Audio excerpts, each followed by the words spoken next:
Қазақстан Республикасының премьер-министрі Бектеновке. Экономиканы дамытудың тиімді көздерінің бірі инвестиция. Қымбатшылық алқымнан алып, бюджет тапшылығы белең алған күрделі кезеңде инвестиция тарту мәселесі аса өзекті. Бұл бағыттағы нәтижелі істер табандылықты, мемлекеттік мүддеге беріктікті, жедел шешім қабылдар мінезділікті қажет етеді. Өкіметтің кеңейтілген отырысында мемлекет басшысы Қасым-Жомарт Кемелұлы Тоқаев атап өткендей, 2024 жылдың 9 айында елімізге тартылған тікелей шетелдік инвестиция көлемі 2023 жылдың осындай кезеңімен салыстырғанда 36%-ға төмендеп кеткен. Әсіресе ол Ақтөбе, Алматы, Павлодар облыстары мен Алматы қаласында айқын байқалады. Бұл үрдіс ел экономикасы үшін алаңдатарлық көрсеткіш. Себебі жеке капитал ағынының төмендеуін мемлекеттік бюджет қаражатымен алмастыру қажеттілігі туындап отыр. Бюджет тапшылығының қосымша құн салығын көтеру арқылы толтыру қаржылық тұрақтылыққа кері әсерін тигізетіндігі анық.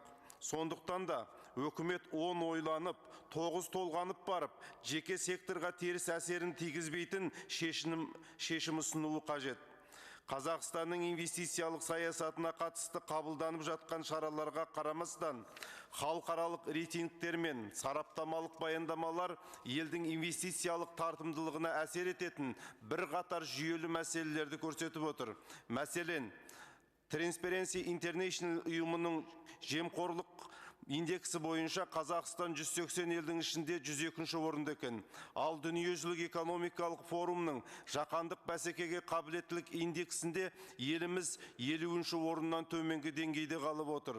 Экономикалық ынтымақтастық пен даму ұйымы, Еуропалық қайта құру және даму банк зерттеулері құқықтық реттеудің болжамдылығының төменділігін, бизнеске әкімшілік қысымның сақталуын және бейресми кедергілердің бар екендігін атап өтуде. Бүгінде шетелдік және отандық инвесторлар экономикалық көрсеткіштермен қатар елдің институционалдық және репутациялық тұрақтылығына да ерекше мән береді. Сол себепті инвесторлар үшін құқықтық кепілдіктерді күшейту, мемлекеттік реттеудің ашықтығын қамтамасыз ету және әкімшілік кедергілерді азайту бойынша жүйелі жұмыс жүргізуі қажет. Президент үкімет отырысында инвестиция тарту, бюрократиялық кедергілерді жою және инвестициялық жобаларды іске асыруды жеделдету мәселелеріне ерекше назар аударды.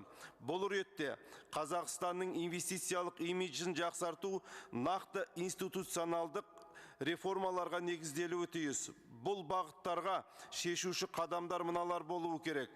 Бірінші, Ұлттық банк пен Ұлттық статистика бюросының мәліметтеріне сүйене отырып, инвестиция тартудың нақты индикаторын, басымдықтары мен қолдау тетіктерін қамтитын жол картасын әзірлеу қажет. Екінші, заңнамамен негіздей отырып, әкімшілік кедергілерді қысқарту және инвесторлармен жұмыстың ашықтығын арттыру қажет.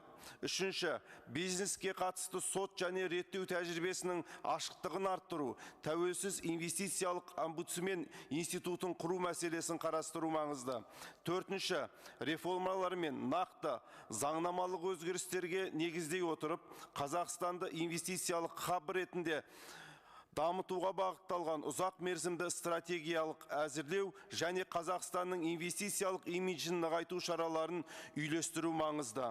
Құрметпен, Аманат партиясы фракциясының мүшелері Аманжол Алтай, Жанарбек Ашымжан, Қазыбек Әлішев, Ерболат Сатыбалдин, Елнұр Бейсенбаев.